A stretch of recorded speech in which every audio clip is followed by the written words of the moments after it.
Bonjour Nicolas. Bonjour Anaïs. Bonjour à tous. Bonjour à toutes. Bon, moi, cette fois, c'est le 4e et dernier épisode de notre web-série sur la cybersécurité. Aujourd'hui, on va vous apprendre à protéger vos données, puisque vous l'avez vu au cours de ces différents épisodes, elles sont ultra sensibles, elles sont très importantes et elles vous définissent. Donc il faut qu'on arrive à les protéger du mieux qu'on peut, surtout vous a priori. Voilà, donc aujourd'hui on va reparler de mots de passe, de comment sauvegarder vos données, de stockage différents, notamment de cloud, pare-feu et antivirus, des mises à jour, de sécuriser les réseaux, et puis d'encrypter ou chiffrer ces données, vous allez le voir plus tard. Voilà. Donc en fait, vous l'avez vu, hein, que ce soit à titre personnel ou à titre professionnel, les données sont maintenant très sensibles et elles vous définissent. Donc il est vraiment important de les protéger. Et puis voilà, l'idée de ce dernier épisode, c'est de vous donner les clés pour réussir à faire mieux, entre guillemets, parce qu'il y a sans doute des choses que vous faites déjà très bien aujourd'hui, mais à faire mieux et à protéger au mieux vos données dès demain. Donc on va commencer. Nicolas va vous expliquer comment choisir un bon mot de passe. Merci Anaïs.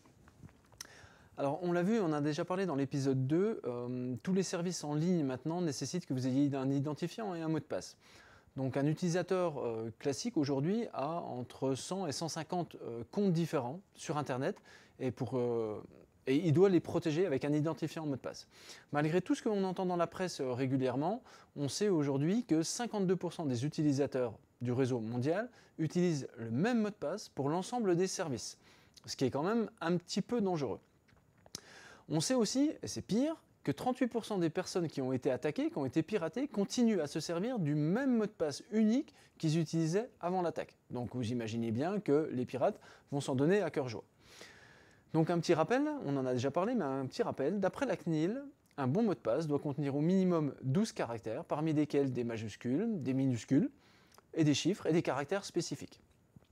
Et évitez bien évidemment, de contenir des informations personnelles qu'on pourrait récupérer sur vos réseaux sociaux, que vous nous aurez mis à disposition, telles que votre date de naissance, le nom des animaux domestiques, le nom de votre belle-mère, etc., etc. Donc on vous parlait tout à l'heure de mots de passe sécurisés. En fait, on vous a trouvé un outil que propose la CNIL. C'est un générateur de mots de passe. Donc vous allez le retrouver sur leur site en ligne. On vous a mis le lien juste sur la diapo. En fait, c'est assez simple, c'est-à-dire que la CNIL vous propose de choisir une phrase que vous retiendrez assez facilement. Vous saisissez votre phrase et ils vont vous générer un mot de passe sécurisé avec des majuscules, des caractères spéciaux et puis des chiffres. Vous allez voir, du coup, ça vous permet de simplifier un petit peu cette corvée parce que c'est vrai que quand on nous demande de créer et de mettre un mot de passe sécurisé, c'est pas toujours simple. Et puis c'est encore moins simple de les retenir, surtout quand, comme on vous l'a dit, on est à peu près à 150 mots de passe puisqu'on utilise à peu près 150 comptes différents sur Internet. Donc maintenant, pour stocker les mots de passe, du coup, Nicolas va vous expliquer quelle solution nous avons. Donc si on écoute ce que nous a dit Anaïs, on a un mot de passe bien sécurisé grâce à la CNIL, et si on écoute ce qu'on disait à l'épisode 2, il faut un mot de passe et un identifiant donc par site. Donc vous allez être obligé de retenir à peu près 100 à 150 identifiants mot de passe, extrêmement compliqué. Bien évidemment, c'est impossible à faire. Donc pour ça, sachez qu'il existe des coffres-forts numériques. Ce sont des applications que vous trouvez sur téléphone, tablette ou sur ordinateur, qui vous permettent en fait de stocker l'ensemble de vos mots de passe dans un coffre-fort. Alors comment ça fonctionne ? Comme un vrai coffre-fort dans la vraie vie. À savoir, il vous faut une clé pour entrer dans le coffre-fort et après vous avez tous vos objets dedans. Donc là, l'idée du coffre-fort, c'est de mettre un mot de passe très complexe pour ouvrir votre coffre-fort. Et une fois qu'il est ouvert, vous avez accès à tous vos différents comptes dedans. Comment ça fonctionne ? Dès que vous éteignez votre périphérique ou dès que vous redémarrez votre ordinateur, automatiquement il se ferme. Vous pouvez également le configurer pour que chaque soir, le coffre-fort se ferme automatiquement et être obligé de le rouvrir tous les matins. Deux types d'accès que nous vous recommandons d'un point de vue personnel. Il existe des outils tout simples comme KeePass qui fonctionne très bien, qui est également un outil qui est recommandé par l'ANSSI. Ce logiciel-là permet donc de stocker tous vos mots de passe et également vos numéros de carte bleue. Le petit plus, c'est qu'il peut interagir avec vos navigateurs, que ce soit Brave, Safari, Mozilla Firefox ou les logiciels Microsoft. Et ça veut dire que quand vous allez sur un site, il vous propose automatiquement de pré-remplir l'identifiant mot de passe pour vous. Pourquoi ? Parce que votre coffre-fort est ouvert. Pour les professionnels, on recommande le même outil, KeePass. Mais si vous êtes travaillé en équipe ou en travail collaboratif avec plusieurs groupes d'utilisateurs, on vous conseille des logiciels comme Keeper qui vont vous permettre de hiérarchiser et surtout d'organiser les identifiants mots de passe par groupe d'utilisateurs ou par groupe, par exemple pour la comptabilité, pour la production, etc. Du coup, maintenant, si on parle de sauvegarde des données, la première notion de sauvegarde, la première façon de les sauvegarder, ce serait physiquement. C'est-à-dire, bah oui, votre ordinateur, quand vous produisez des données, il va les enregistrer automatiquement sur son disque dur interne. Pour avoir des données sécurisées, pour être sûr que si jamais vous avez un souci avec votre PC, vous puissiez les récupérer en cas de problème, vous allez pouvoir les stocker de manière externe. Donc par exemple sur un disque dur externe de manière personnelle. Vous allez en tant qu'entreprise pouvoir stocker sur des serveurs. Alors par contre, voilà, c'est des choses qui demandent un coût et un entretien qui est un petit peu différent. Donc souvent on fera appel soit à des prestataires, soit à des services internes informatiques. L'avantage en fait, c'est que ces systèmes sont faciles à prendre en main puisqu'il vous suffit d'envoyer vos données vers ces systèmes de stockage physique assez régulièrement pour que vos données soient protégées, soient stockées. Et puis c'est assez facile à acheter puisqu'un disque dur externe aujourd'hui on en trouve partout dans le commerce. Ce qui va être un petit peu plus embêtant, c'est que forcément c'est un outil, donc les outils deviennent obsolètes au bout d'un certain temps et effectivement leur durée de vie elle est limitée. Donc il va falloir les renouveler, penser à faire des sauvegardes aussi régulières, donc ça fait des dépenses pour les entreprises de maintenance et d'équipements supplémentaires. On ne peut que vous recommander de ne pas utiliser les clés USB comme support de sauvegarde, puisqu'effectivement, c'est vraiment utilisé pour un échange de données temporaire, mais ce n'est vraiment pas quelque chose de sécurisé qui vous permette de sauvegarder les données dans le temps. Voilà, donc l'idéal, c'est d'utiliser plusieurs disques durs de sauvegarde par mois ou par semaine, et puis de sauvegarder vos données sur quelque chose qui reste, par exemple, chez vous à la maison. Alors, on vient de voir qu'on peut stocker nos données et les sauvegarder sur des disques durs externes. C'est très bien, ça fonctionne bien. C'est la solution peut-être la plus simple, mais peut-être la moins pérenne. En sachant qu'on a la possibilité de mettre en place des serveurs, des petits serveurs qu'on appelle des NAS, c'est-à-dire, c'est un jargon, un anglicisme, mais Network Attached Storage, mais qui permet en fait de centraliser les données sur un support, sur un matériel qui est fait exclusivement pour ça. C'est-à-dire c'est une sorte de petit ordinateur sur lequel vous allez stocker vos données. Le gros avantage, c'est que si vous avez plusieurs ordinateurs, en fait les données elles sont stockées toujours au même endroit, c'est-à-dire sur cet ordinateur-là. S'il est bien configuré, il vous sert de stockage, mais il vous sert également de sauvegarde, ce qui sont deux choses quand même un petit peu différentes. Les avantages du NAS par rapport au disque dur externe, au simple disque dur externe, c'est qu'il va être accessible pour tous les périphériques, téléphone, tablette et ordinateur. Il va être flexible, c'est-à-dire qu'il va être capable d'évoluer. Généralement, ce sont des boîtiers qui permettent d'héberger 2, 3, 4, 5, 6 disques durs. Vous pouvez commencer avec 1 ou 2 disques, et puis au fur et à mesure de vos besoins, vous pouvez changer les disques en mettant des disques plus gros ou augmenter le nombre de disques durs. Il sera beaucoup plus performant qu'un disque dur externe. Il va vous permettre à plusieurs personnes de venir simultanément chercher des données, donc ça permet les partages, et également une configuration qui est relativement simple. J'insiste sur un point, il faut qu'il soit configuré bien évidemment comme périphérique de stockage, mais que vous le configuriez pour qu'il fasse en lui-même des sauvegardes régulièrement des données que vous avez posées dessus. Encore une fois, on insiste, le stockage n'est pas une sauvegarde, il faut faire attention à ça. Autre façon de sauvegarder les données, vous avez le cloud. En fait, c'est un système de stockage en ligne, c'est un moyen de sauvegarder des données numériques aujourd'hui qui est le plus en vogue. Vous pouvez enregistrer, conserver vos données sur les serveurs mutualisés ou privés d'Internet. En gros, ce sont des gros NAS qui sont stockés sur Internet. En fait, aujourd'hui, de nombreuses entreprises, des professionnels et même les particuliers, puisque vous allez le voir, vous avez, je pense, autour de vous plein de propositions de stockage cloud par des applications que vous pouvez utiliser, font le choix de ce stockage parce qu'en fait, il réduit considérablement les dépenses liées à la gestion des données. Bah oui, parce que vous n'avez plus besoin peut-être de stockage physique, de serveurs. Il n'y a pas besoin de s'y connaître puisque c'est assez simple. Vous prenez en gros, vous prenez un abonnement en fonction de vos besoins de stockage et puis vous pouvez le faire évoluer en fonction de vos besoins personnels ou professionnels. Et puis on vous le disait, hein, donc les dépenses sont vraiment réduites puisque c'est le prestataire externe qui s'occupe de son stockage et de maintenir en état ses serveurs à lui.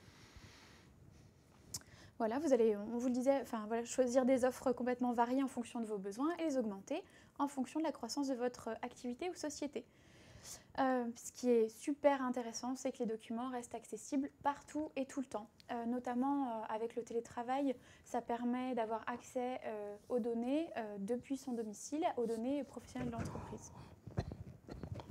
Alors par contre, le revers à tout ça, c'est que en termes de sécurité, c'est peut-être moins, c'est un petit peu plus léger que des stockages physiques qui vont être opérés par un système informatique dans votre entreprise.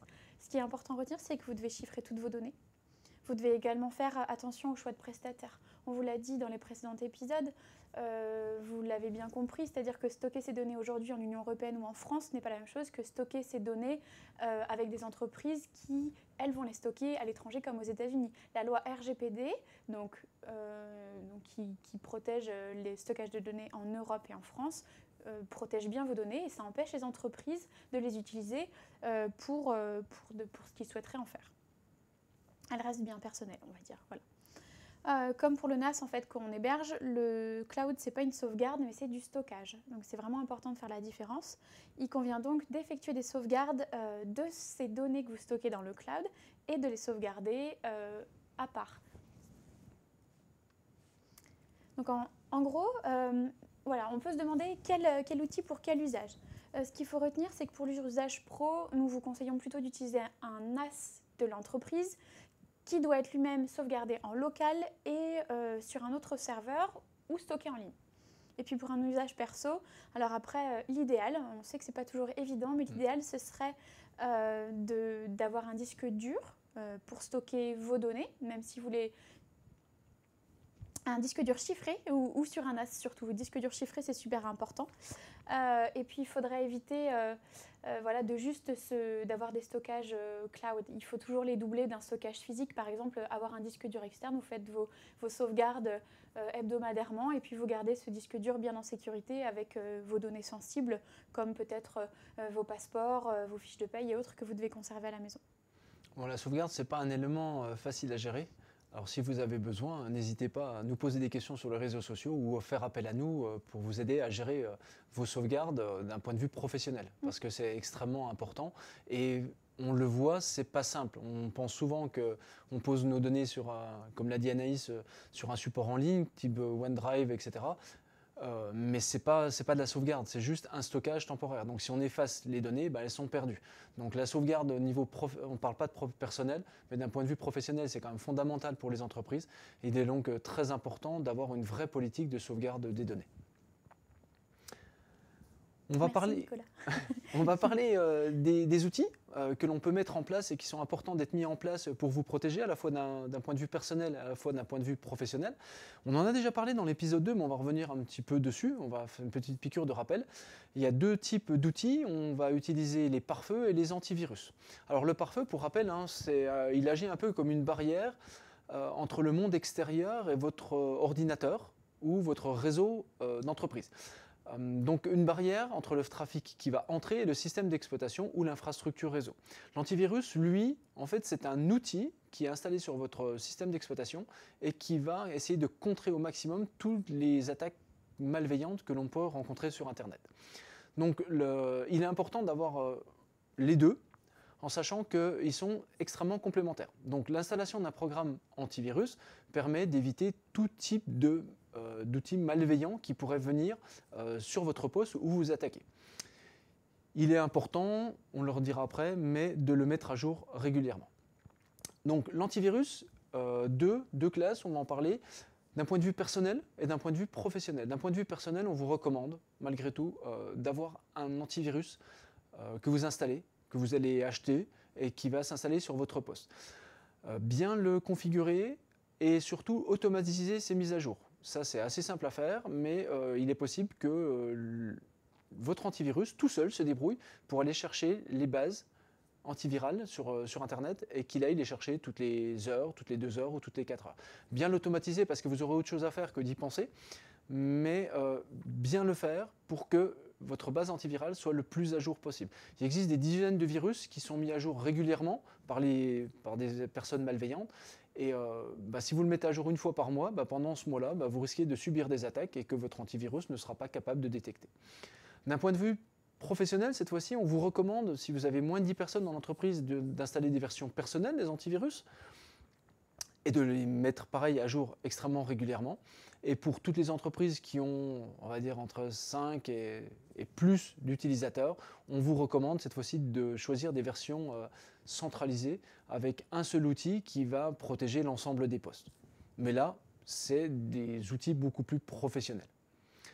Quant aux pare-feux, on ne saurait que trop vous conseiller, même à titre personnel, de les installer. C'est-à-dire que vous ayez du matériel et des systèmes d'exploitation de type Microsoft, Apple ou Linux. Ils sont tous équipés d'un pare-feu aujourd'hui, vérifiez qu'ils sont bien activés et qu'ils sont à jour et qu'ils sont vraiment utiles pour votre poste. Donc ça, c'est pas compliqué, ça se vérifie assez facilement, mais faites-le. D'un point de vue professionnel, pareil, pour tous les postes de l'entreprise, activez les pare-feux de chaque système d'exploitation, de chaque ordinateur ou de chaque tablette si possible. Et en même temps, à ce moment-là, installer, comme on avait vu la dernière fois, un pare-feu professionnel. C'est-à-dire c'est vraiment le pare-feu qui sera en coupure entre Internet et l'ensemble des périphériques de l'entreprise. Bien sûr, vos ordinateurs, mais également vos téléphones, vos tablettes et tous les objets connectés. Donc on parlait des mises à jour de l'antivirus, mais il y a aussi les mises à jour système. En fait, elles contiennent énormément de correctifs, ce qu'on appelle des patchs, qui renforcent la sécurité de l'ordinateur face aux menaces potentielles et quotidiennes. En fait, elles sont parfois automatiques, même souvent, mais elles peuvent être aussi mises à jour et configurées manuellement. Il faut s'assurer qu'elles soient faites régulièrement et qu'il n'y ait pas d'erreur ou de blocage, parce que c'est ultra important comme mise à jour. Après, on va vous parler de sécuriser son réseau sans fil. On en a déjà parlé dans les précédents épisodes. Vous savez maintenant que tout ce que vous faites sur Internet, que ce soit réellement vous ou pas, ça vous engage. C'est-à-dire que s'il y a des choses malveillantes qui sont faites via votre réseau Wi-Fi, c'est votre responsabilité qui est engagée. Donc il est vraiment important de se protéger de ce niveau-là. Donc on a plusieurs choses à vous proposer. C'est de cacher votre réseau Wi-Fi, de le rendre invisible à toute personne autre que vous ou les personnes de votre foyer qui en auraient besoin. Donc c'est assez simple, il suffit de bien noter le nom de son réseau pour le retrouver quand vous en aurez besoin avec vos périphériques, et ensuite de masquer son réseau Wi-Fi tout simplement. Voilà. Ensuite, ce qu'on va vous recommander, c'est de choisir une méthode de protection du mot de passe assez solide, puisque c'est, encore une fois, le mot de passe, c'est le premier rempart à vos données et à votre connexion, surtout dans ce cas-là.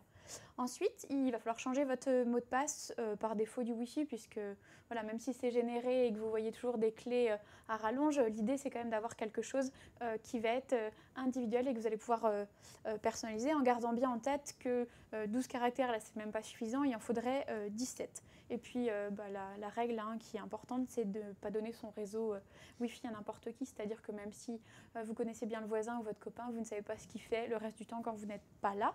Donc il faut quand même faire attention à tout ça. Avec le Wi-Fi, il y a pas mal de choses qui se sont développées, notamment les objets connectés. En fait, on le voit de plus en plus, ils commencent à envahir notre maison. Parfois, en fait, ils sont tellement intégrés à notre quotidien qu'on ne se rend même plus compte que c'est un objet connecté.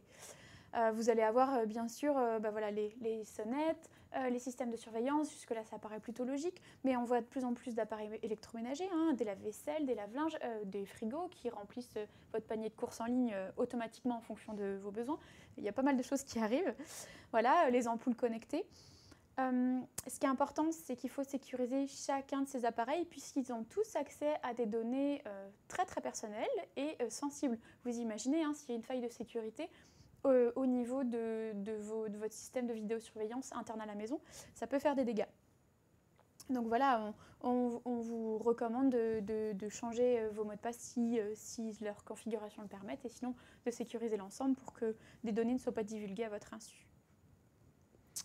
On va parler un petit peu de chiffrement des données.